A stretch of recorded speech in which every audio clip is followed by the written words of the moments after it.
talking through those myths. We will absolutely leave some time for you all to ask any questions at the end. If you do have any questions, feel free to drop those in the chat box, and Jim will be monitoring that and sending me some questions that are coming up at the end of the webinar.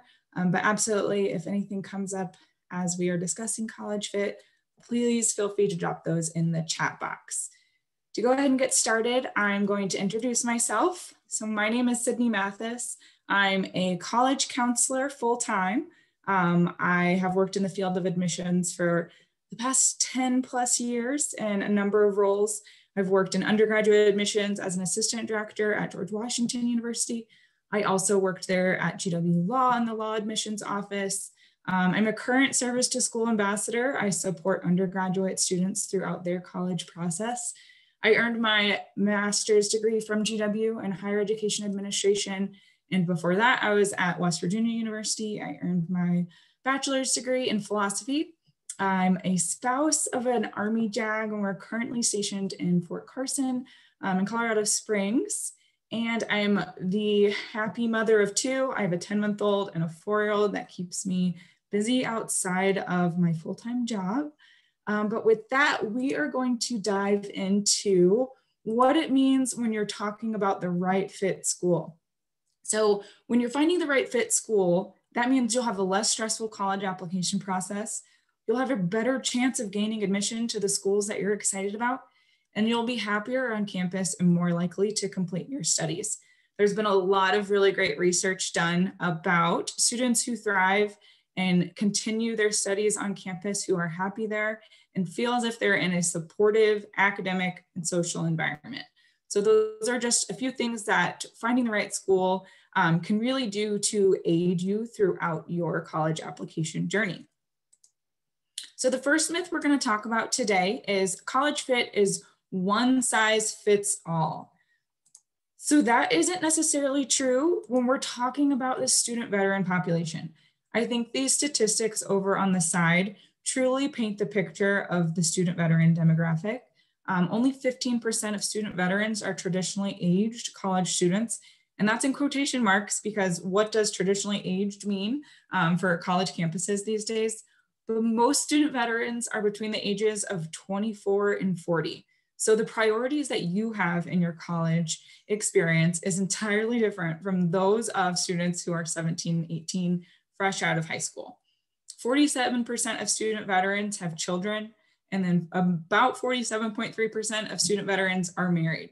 So as you're considering what you need from a college campus, consider different housing options, proximity to family members if you're going to be traveling home to your parents or visiting extended family for winter breaks, spring breaks. How far are you comfortable being away from your family members? Are you looking for a strong academic support environment? What about a specific major? Not every college is going to have aerospace engineering. So if a specific major is important to you, that's a priority that you'll need from your college campus. And then absolutely encouraging you all to think about, are you looking for a strong veteran community? Do you thrive in a competitive environment? What type of environment are you looking for to support you in your studies? And start to reflect on what's important to you and find schools that check those boxes. I encourage students to find 3 non-negotiables and let those drive the process. Those non-negotiables can be location, it could be major, or again, it could be a community of support and peers that you feel comfortable around. And things you should consider. As I mentioned, majors. Yes, again, you might be interested in engineering, but if it's a very specific type of engineering, does that institution have that area? And what is it about that major at that specific institution that truly interests you? If you're letting major drive the process, about 75% of students change their major once they're in college. So if you aren't entirely sure, or if you're all in, make sure that you have an understanding of what being an engineering major at whatever school X, Y, or Z might be means for your experience. And how easy is it to change your major if that's something that you might consider down the road? Location and size. I would encourage you to think about what learning environment do you thrive in? smaller discussion-based classes, or are you okay in a larger lecture style environment? Are you the go-getter student who's going to raise their hand, who's going to make a name for themselves and get to know their professors? Or do you look forward to smaller collaborative classroom dynamics? Can also talk a little bit about finances for things that you should consider. Don't rule out schools just yet based on cost alone. There's a lot of resources for student veterans to help offset the cost of attendance, such as application fee waivers, the GI Yellow Ribbon benefits, textbook scholarships, and we'll have an entire webinar in the next coming weeks discussing finances and the process around cost in the near future. And then types of academic institutions. And here we're talking about for-profit versus nonprofit. And personally, I would highly recommend you focus on nonprofit institutions here. Liberal arts versus universities. There's pros and cons to both. A liberal art institution typically includes areas such as literature, history, different languages, kind of the classics. Most are private and offer four-year programs that lead to bachelor's degrees. These colleges can prepare you for a variety of careers or lead you on to graduate studies. Universities are that larger state school that you might watch on the television on Saturdays for college game day. They're larger, they offer more majors and degree options, such as bachelor's degrees, master's degrees, and doctoral degrees. And most universities are going to contain several smaller colleges, right? So these are liberal arts schools, the College of Liberal Arts, Engineering, or Arts and Health and Sciences. And these colleges can also prepare you for a variety of careers and graduate study, but try to figure out which one is the environment that might be best for your academic career. And then coming back to the community, are you looking for that collaborative environment? Are you seeking out a strong veteran population and would benefit from one of our VetLink partner schools? Also, I would encourage you to consider, is there a designated office that supports veteran students alone? Consider the surrounding community and the makeup of the student body. When I was working with one of my student veterans before, who was applying to George Washington University, he was just coming back from a deployment and shared with me that he was looking for a class size that would make him feel supported, where he didn't have to be surrounded by 300 students in a large lecture hall. He talked about riding the metro, so he felt comfortable in the community, being in an unfamiliar environment. So consider that when you're talking about the surrounding community. It's not just the campus, but it's also the active community that the school is a part of. The second myth we're going to lean into is I have to earn a bachelor's degree from a top school if I want a high-paying job and attend a top-tier grad program. So for those of you that are thinking beyond just a bachelor's degree, what you do is more important than where you go. A colleague of mine shared an interesting analogy of choosing a college isn't like choosing a fancy gym membership, where the fancier the gym, the more likely you are to lose weight. You still have to show up, you still have to do the work, and you still have to prepare yourself to be successful in that environment. Consider college the same way. So when you're thinking about opportunities to make yourself successful in that environment, are you seeking out networking and mentorships? Is there access to internship or research opportunities available to students at the undergraduate level and the graduate level? Most colleges will have an Office of Undergraduate Research if that is important to you. And then again, coming back to location in the community, does that provide an opportunity for career exploration? So when I'm thinking about business majors or students who are considering applying to business schools, consider Atlanta or Seattle, where there's large Fortune 500 companies. Think outside of New York City, which is kind of the traditional go-to when we're talking to business students, right? So think about how that location can provide opportunities for you to be successful. And then again, going beyond bachelor's degree, if you are considering graduate school, think about what you'll do at the institution in regards to professional organizations, pre-professional advising. So is there a career track for pre-law, pre-health, pre-business? And then establish your why. Spend some time reflecting, what is it about this career field that excites me and that makes me want to go to this school? And help that guide the activities that you look for in your campus environment and why that school is the best fit for you. Going back to the myth, talking a little bit about Harvard's recent 1L law class, they came from 164 different undergraduate institutions. The few of those would be Arizona State, Auburn, Clemson, Florida State, and Howard University. So not necessarily just the top 20 schools from US News and World Report, but they're really looking for students who took advantage of academic opportunities, who thrived in their learning environment, and who established that why. Up next is prestige. So consider why prestige is important to you and what does prestige mean to you specifically. If you're letting one specific list of schools drive what prestige means to you, I would encourage you to do a little bit more self-reflection about why prestige is kind of driving your college fit process. And I would absolutely encourage you to lean into some other ranking systems and don't just rely on US News and World Report to guide that. A few of those are mentioned on the screen that are some of my favorites. The World University Rankings, they use 13 different performance indicators of the institutions themselves. College Salary Report provides a salary potential across a career.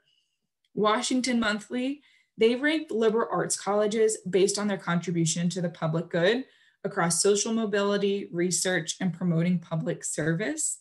And then one of my favorites is Poets and Quants. If you do not subscribe to that and you're considering an MBA or being a business major, they rank business schools based on the best early career return on investment and job placement metrics. So I would encourage you to kind of diversify where you are going to define a school that is a good fit for you. And then leaning into that job placement piece a little bit. So again, lean into the Career Center. They are going to have resume writing workshops and interview workshops, an opportunity for you to prepare yourself for the work world. And there's a wonderful alumni network. If that is important to you, I would encourage you to spend some time on the alumni network events page. See if there's any alumni events in your local area so you can kind of get a feel for what the network would be beyond your 4 years in undergrad. But I love this chart here on the right. It talks about the top undergraduate institutions from the top 10 company CEOs. So pointing out CEO of AT&T went to the University of Central Oklahoma, CEO of Apple went to Auburn, and the CEO of ExxonMobil went to Texas A&M. So again, considering what does prestige mean to you and why might that be important for you and make any of the schools that you would consider prestigious a good fit for you.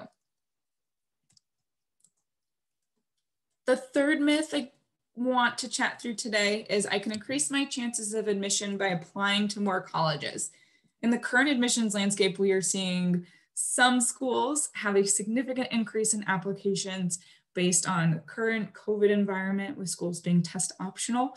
I'm seeing more and more students throw applications out to the wind to see which ones stick. I say, we shouldn't be throwing spaghetti at the wall to see what sticks, which is reinforced in this next PowerPoint. Sorry, it's a little bit blurry, but talking about the number of applications that college students submit, and you can see that the application acceptance rates decreases significantly. So from students who submitted 3 to 5 applications, their acceptance rates went down from the students who submitted 1 or 2. And as you follow down the chart, you see that those acceptance rates changed significantly based on the number of applications students submitted, right? So it's the quality of applications versus the quantity of applications. And when we're talking about the whole idea of fit, we want it to make sense. Make it make sense. 4 examples here of colleges that are going to ask you, why is this a school that you are interested in? Boston University, for example. What about being a BU student excites you the most? And if you have a true, genuine answer as to why being on BU's campus and what it is about being a history major about BU will help you be successful in your career and beyond, that is the type of answer that colleges are looking for when they are reading students' applications. Duke, for example, please share with us why you consider Duke a good match for you. Is there something in particular about Duke's academic or other offerings that attract you? right? So kind of going back to beyond the location and academics, what is it, something particular about their academics or other offerings that attract you? So when you're doing your college research and you're doing some self-reflection as to what it is you want your campus experience to look like, keep mental notes of the things that stand out to you and make sure that you're able to articulate those in your essays. So some takeaways from our time together. First is that fit is personal. This is about you. When you're establishing these top 3 priorities, this is the chance where you have control over the process. We think a lot about how admissions is, this ivory tower of admissions officers who are making decisions on our applications, and I have no control over, what that outcome might be. But this is the chance where you have that control. You get to decide what is important to you. You get to decide which schools reflect those characteristics and those priorities. And you ultimately get to decide which schools you apply to. So understand those top 3 priorities and let those drive the process. For some students, those priorities, again, might be location. For some of them, it could be a very specific major. But for other students, it could be about the environment. And feel okay with those being your top priorities. This, again, is personal. Understand the campus characteristics. So you can make a big school feel small, but how can you make a small school feel big? Or what about the location? If you will be flying home across country at every break, what does that cost mean for you? Understand that the campus, the student demographic might look a little bit different than what you're expecting or what you're used to. Spend some time on colleges' websites. Right now, they have a wonderful variety of virtual interactions, virtual tours, student engagement to help you get a better idea of what that campus feel might be like and how that might be important to you. And again, you have to show up and do the work. You have to understand why a school would be the best learning environment for you. And you have to be able to articulate that in your application. No one is going to be able to make that choice for you, but is definitely one that can pay off in the long run. And some additional web resources aside from your mentors and the Service to School team that is here to support you throughout this process. If you go on our website up under the resources tab, there's a lot of pre-recorded videos and articles for you to lean into. The College Fit Factor of public universities, kind of going back to that campus characteristic, public versus private, have a good understanding of which one might be a better fit for you. And then the college search in your career. So listen to conversations with veterans who have been through the process, who have found that the liberal arts environment is the right and best fit for them. So a lot of pre-recorded resources available to you all on our resources page for you to get some more information about. But our hope here is that this is kind of just scratching the surface, things that you can now think about and talk with your mentors about as you begin to think about what is a good fit school for you and why a school may end up on your college list. With that, my contact is there on the screen, as well as Jim Selby. He is a wonderful resource. If any of you all have emailed him, he is happy to chat, talk to you about your plans and what your hopes are for your undergraduate career, but wonderful resources available to you all here at Service to School. I encourage you to lean into those as much as you feel comfortable. And with that, if there are any other questions that you haven't dropped in the chat, please feel free to do so now, but I will turn it over to Jim so you can bring us some questions. The first question is one I've never been asked, and I'm really looking forward to your response. It's a great question. So when deciding fit, is it better to have schools that you think or a fit that you want, or should you have at least one outlier school? Oh, that's a good question. I honestly think you should find schools that, regardless of where they fall within, being reaches or targets or likely schools, they should be a good fit for you. The idea of an outlier school, I think then it comes down to, if you were admitted, now you're kind of going back to the drawing board and saying, well, now why would I go to this school? What is it about this school that might make me choose it over any other school? There's over 3,000 schools in the country. So there's no doubt in my mind that you couldn't find, 8 or 10 schools that you are genuinely, truly excited about that do fit all of those non-negotiables for you. Yeah, the idea of an outlier, then too, like I said, just kind of brings it back to the why. Why would you choose that school then over a school that I will be happy here, I will thrive here? Next question is, what kind of things in a school should someone look at who's interested in studying engineering? I'm looking to apply to MIT, maybe aiming a little bit too high. Before you decide that, call me so we can talk through that. And is there an engineering college that might be a better fit? Yeah, it's a really great question. And one that I work with a lot of students who are applying to engineering schools, and MIT specifically. And I always encourage students to think about, do you see yourself being friends with the people that you would go to class with? And what is it about MIT specifically? I mean, there's no denying it's a top school for engineering, but what is it about that environment that you are drawn to? One school specifically for engineering that I love to plug to my students to encourage them to think beyond the very highly selective schools. I love University of Illinois Urbana-Champaign.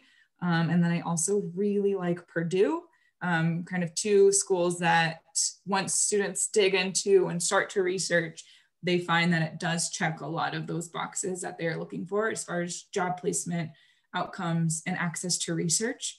But it's, thinking beyond, okay, what are the schools that I already know are great schools academically, and thinking back to kind of that personal reflection is, okay, well, yeah, MIT is a great school for insert major here, but why is that a good school for me? Is that the academic environment that I would thrive in?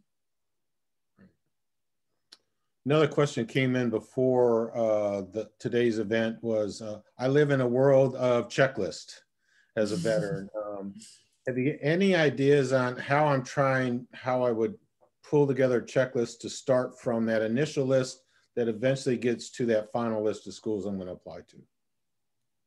Yeah, so am I hearing the question is, how do I build that checklist? Correct. Yeah. That's how I understand it, yes. I think that checklist, I typically start pretty broad with it. So, okay, if we're talking about major, again, we certainly want to make sure that the school has the major, right?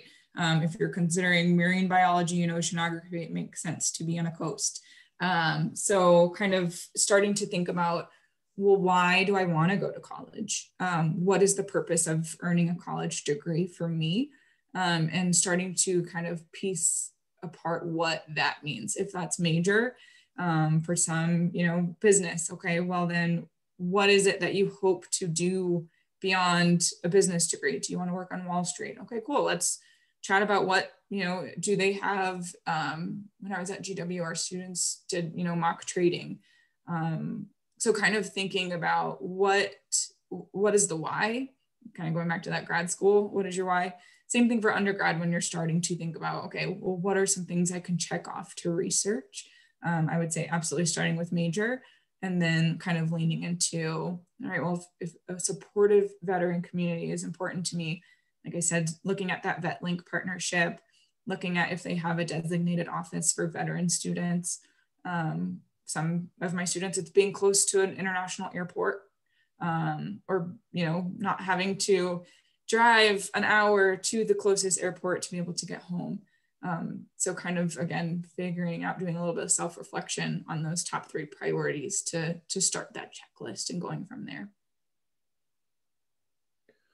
Next question, and Sydney, if you don't mind, I may even take this one on myself. So what is the best way to determine a school supports veterans? First and foremost, find veterans that are attending that particular school and talk with them directly. There's some publications out there, they'll list military-friendly schools, they'll have rankings, but it really doesn't answer for you what you're wanting to find out, whether or not a school supports veterans. They're easy to find. Nearly every school now has a veteran center of some type. Normally, if you call that veteran center, you're going to talk to a veteran who's probably working as a VA work study student in that particular veteran center. Go on LinkedIn, go on social media, find current students, find alum. They're easy to find, and have a direct conversation with them to find out, are they providing the type of support? That firsthand experience cannot be beat.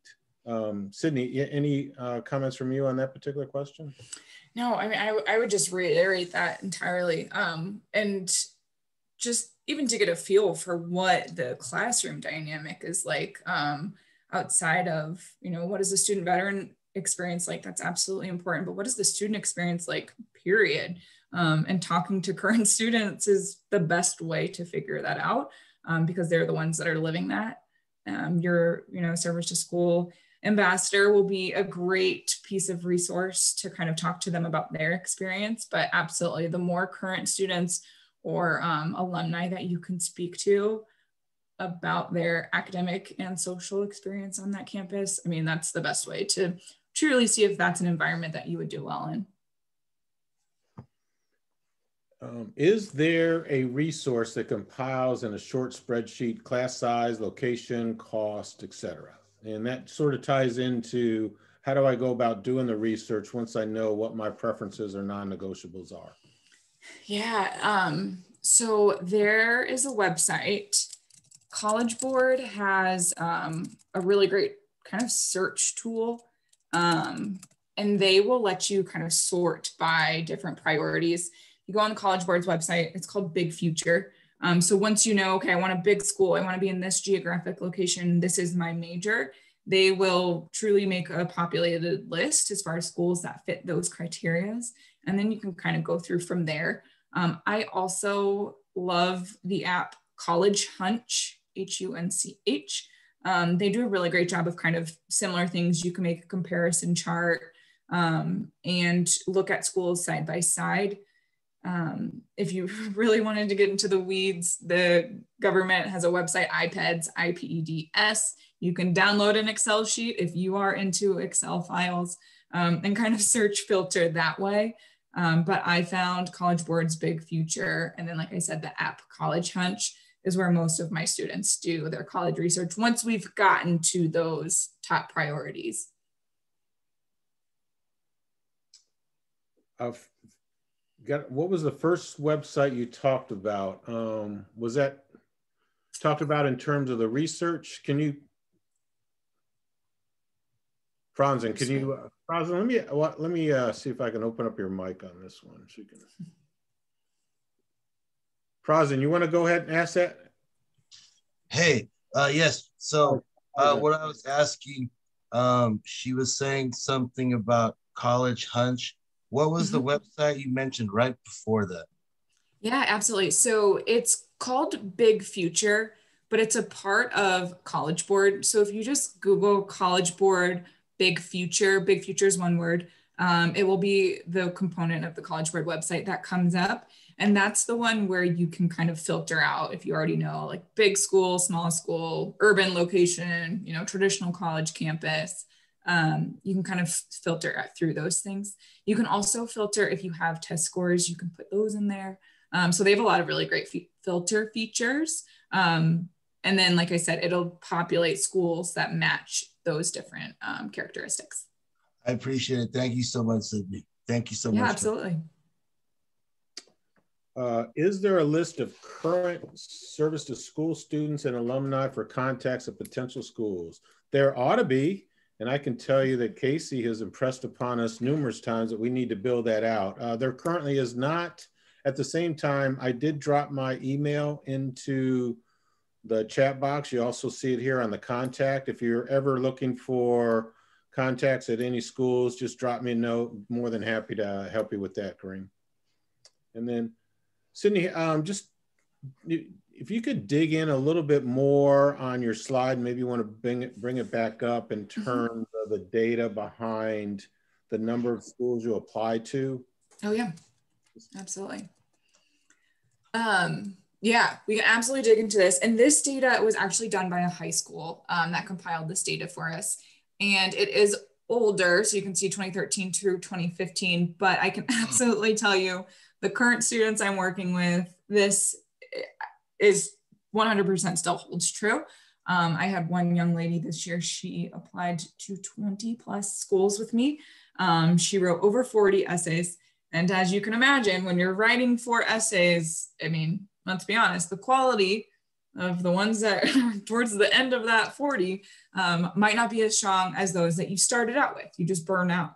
And I think that's exactly what is reinforced here in this chart, is that the more schools that you have to work on, the more essays that you're writing, you just conflicting priorities at the end of the day. It's a lot of work when you're getting up into those teens as far as applications, especially if you're working across different platforms. So the Common Application is the platform that most schools will be on. There's also the Coalition, and some schools in Texas use Apply Texas. So it's a lot to manage. And when you think about when you're balancing a lot of different plates in the air, some of those plates will essentially drop, which then, drops with those acceptance rates. So we see it time and time again. It's the students who have, stacked heavy lists, a lot of schools, they aren't as successful in this process because they aren't as intentional about their why behind why those schools are on those lists. Colleges track this thing, some colleges track this thing called demonstrated interest. And that's essentially the why essay. They want to make sure that you have a clear idea of their school. I joke with my students, if you're applying to NYU, your essay should be why NYU, not why New York City. I don't want to think of, oh, well, I'm applying to this school because the location is great. Well, that's wonderful if you want to be in an urban environment, but there's a lot of other great metropolitan cities that provide outstanding opportunities. So when we're talking about fit here, the college is also looking to you to be able to articulate what it is about their academic institution that truly makes it worth your application. You can think of applying to college a lot like dating. I tell my students, like, you don't want someone to be like, oh, I dated James because we went to the same high school, right? No, James was an awesome guy, right? Like, he was a lot of fun. We went to the amusement park and we would go to the movies and we would do concerts and we loved the same music, right? Like, those are the things colleges want to feel that same way. So when we're thinking about that fit and being able to articulate that, one, you have to clearly understand why that school is a good fit for you, but the school also wants to be able to understand that. And that's articulated, like I said, through that demonstrated interest, through that why essay. So really having a true organic essay to what is it about our programs that make this school a great fit for you? Because they know that there's other amazing schools in the country that could get your application and your interest, but what is it about them that makes that institution where you should be? Why should they admit you? In terms of, those students who are submitting 1 or 2 applications and their chances being 95 or above, is it safe to assume that they're not applying to 2 reach schools, that they're probably applying to at least 1 likely school, maybe probably 2 likely schools? It's hard to say. I wish I had the schools that those students applied to, because that would certainly help with understanding the data a little bit better. I think especially with this year when schools are, I think the lowest admit rate we saw this year was a 3% admit rate. It's hard to say. I had some students who were incredibly intentional about why, the Brown open curriculum was for them and they still didn't get in, right? So you can be as intentional and have a true, honest answer to kind of why is the school fit for you and still obviously not be admitted. So it's hard to say with those 1 or 2 apps and their higher application success rates. But I do think that goes back to like, okay, well, yeah, if those are the only 2 schools that you absolutely feel like of the 3,000 schools in the country, you absolutely feel like would be a good fit for you, then, I would encourage you to broaden your horizons a little bit. But That could be that those were the only 2 schools that was a financial fit for those students, or they didn't want to go far from home. So they were only applying to their 2, close in-state schools. There's always a number of factors for why a school could end up on a student's list. But yeah, I agree. Having the schools that those 1 or 2 apps were would certainly be helpful there. Well, Sydney, you're a rock star. Really appreciate you volunteering. I want to emphasize for everybody that Sydney's volunteering her time for this, and it's incredibly appreciated. I know other questions are going to come up. Again, there's my email address. Please feel free, drop me a line. I'm on email more than I should be, but not a problem. So yeah, Sydney, great job. Great information. We look forward to all of you that are here following up with us, and take a look at those other 2 webinars that we recorded, one to give you some insight into public universities, and the others give you an insight on the types of careers and grad school opportunities if you are interested in learning more about a liberal arts and sciences college. Thank you, everybody. Thanks, Jim.